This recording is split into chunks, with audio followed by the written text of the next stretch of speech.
India Pakistan இடையேயான போர் பதற்றத்தை தணிக்க இரு நாடுகளும் அமைதி பேச்சுவார்த்தைக்கு முன்வர வேண்டும் என்று உலக நாடுகள் அறிவுறுத்தியுள்ளன.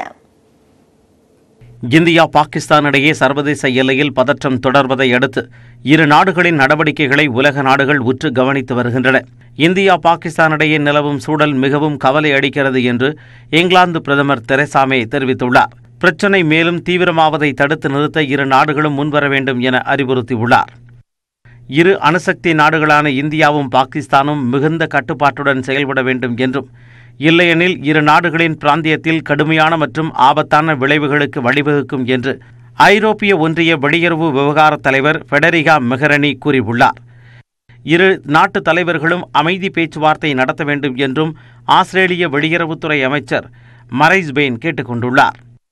இந்தியா பாகிஸ்தான் இடையே நிலவும் சூழல் பற்றி வெளியாகும் செய்தி மிகவும் கவலை அளிக்கிறது என கூறியுள்ள ரஷ்யாவின் செய்தி ஊடக செயலாளர் டிமிட்ரி பெஸ்கோவ் தீவிரவாத தடுப்பு நடவடிக்கையில் இரு நாடுகளுக்கும் உதவ விரும்புவதாக தெரிவித்துள்ளார்.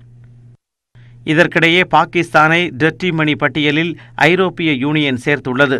இதன் மூலம் பாகிஸ்தான் நாட்டு பணம் மோசடி, ஊழல் மற்றும் பயங்கரவாத நடவடிக்கைகளுக்காக பயன்படுத்தப்படுகிறது என்று கருதப்படுவதுடன் ஐரோப்பிய யூனியன் நாடுகளால் பாகிஸ்தானுடன் எந்த வர்த்தகத்தையும் மேற்கொள்ள முடியாது.